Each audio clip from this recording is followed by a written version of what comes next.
kumusongakalo lobulo kuthethelelwa kwezono nokukhululwa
uJesu Kristu inkosi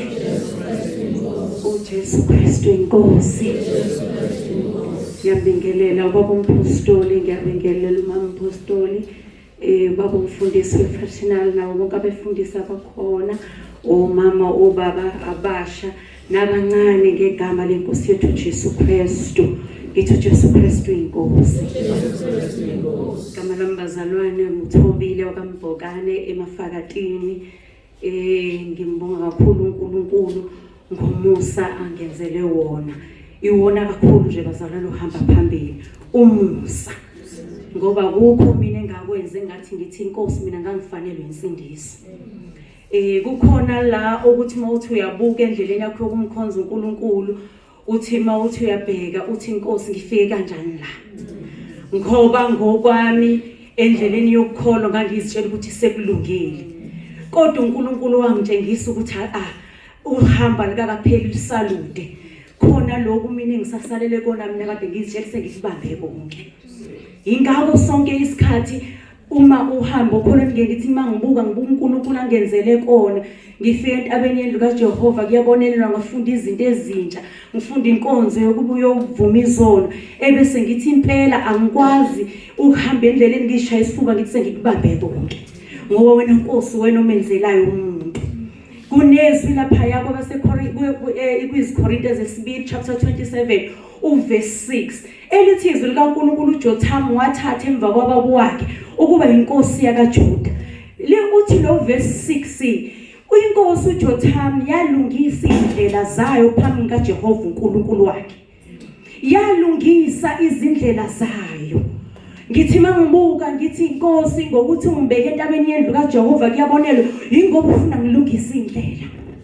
ingoba Nkosi ufuna ngilungise indlela phambi kwakho Jehova uNkulunkulu wami ngoba ubona ukuthi noma ngithi ngiyakholwa noma ngithi ngisindisa indlela zami bezingalungile